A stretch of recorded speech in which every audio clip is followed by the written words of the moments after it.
London میں 40ویں سالانہ ختم نبوت کانفرنس ختم نبوت سینٹر سٹاک ویل میں منعقد ہوئی۔ کانفرنس میں برطانیہ، یورپ، قطر اور پاکستان سمیت مختلف ممالک سے ممتاز علماء کرام، مذہبی شخصیات اور عوام کی بڑی تعداد نے شرکت کی۔ کانفرنس کی صدارت ختم نبوت سینٹر لندن کے چیئرمین ڈاکٹر طہ قریشی نے کی۔ پاکستان سے آئے قاری محمد حنیف جلندری، سیکرٹری جنرل وفاق المدارس عربیہ پاکستان نے بطور مہمان خصوصی شرکت کی۔ کانفرنس کا مزید احوال لندن سے صغیر بھٹی کی اس رپورٹ میں۔ محمد کی غلامی ہے سند آزاد ہونے کی، خدا کے دامن توحید میں آباد ہونے کی۔ برطانیہ کے دارالحکومت لندن کے علاقے سٹاک ویل میں واقع ختم نبوت سینٹر لندن میں 40ویں سالانہ ختم نبوت کانفرنس کا پروقار اور روحانی اجتماع منعقد ہوا۔ کانفرنس میں برطانیہ، یورپ، قطر اور پاکستان سمیت مختلف ممالک سے ممتاز علماء کرام، مذہبی شخصیات اور عوام کی بڑی تعداد نے شرکت کی۔ کانفرنس کی صدارت ختم نبوت سینٹر لندن کے چیئرمین ڈاکٹر طہ قریشی نے کی۔ پاکستان سے آئے قاری محمد حنیف جلندری، سیکرٹری جنرل وفاق المدارس عربیہ پاکستان نے بطور مہمان خصوصی شرکت کی۔ کانفرنس کا آغاز قاری اظہار کی خوبصورت تلاوت کلام پاک اور یورپ کے نامور نعت خوان سلیم صدیقی کی نعت رسول مقبول صلی اللہ علیہ وآلہ وسلم سے ہوا، جس کے بعد برطانیہ اور یورپ سے آئے علماء کرام نے اپنے خطابات میں عقیدہ ختم نبوت کی اہمیت، تاریخ اور موجودہ دور میں اس کے تحفظ پر زور دیا۔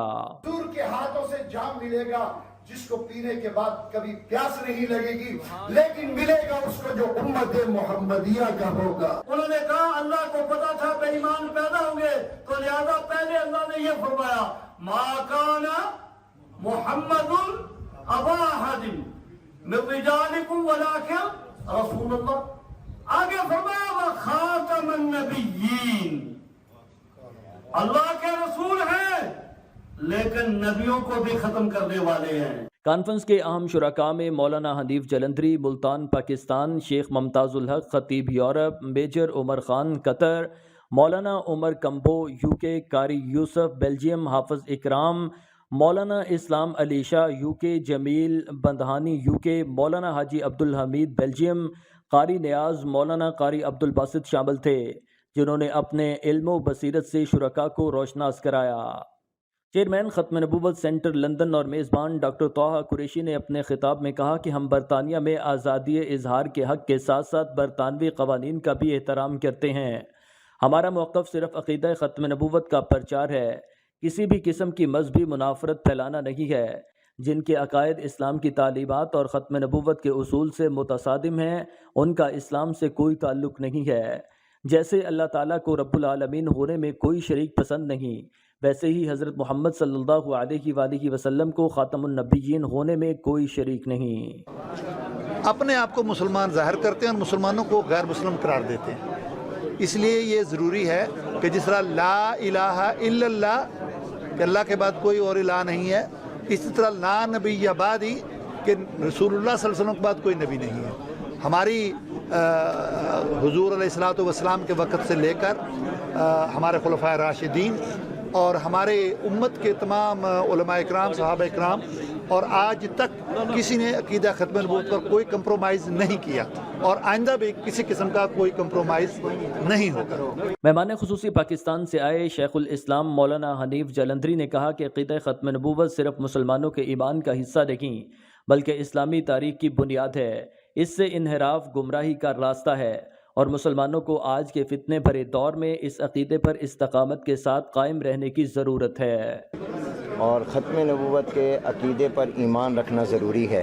یہ ہمارا عقیدہ بھی ہے، ہماری عقیدت بھی ہے، یہ ہمارا نظریہ بھی ہے، ہماری محبت اور ہمارا عشق بھی ہے سرکار دو عالم صلی اللہ علیہ وسلم سے۔ دین کی پوری عمارت اسی عقیدے پر قائم ہے۔ قرآن کی روح اور جان اور حضور اکرم صلی اللہ علیہ وسلم کی پوری زندگی کی روح اور جان عقیدہ ختم نبوت ہے۔ علماء کرام نے سالانہ انٹرنیشنل ختم نبوت کانفرنس سے خطاب کرتے ہوئے کہا کہ پیغمبر اسلام حضرت محمد صلی اللہ علیہ وآلہ وسلم پوری کائنات میں افضل اور مقدس حیثیت رکھتے ہیں۔ حضرت محمد صلی اللہ علیہ وآلہ وسلم اللہ تبارک و تعالی کے آخری نبی ہیں۔ ان کے بعد کسی کا بھی دعویٰ نبوت جھوٹ پر مبنی ہوگا۔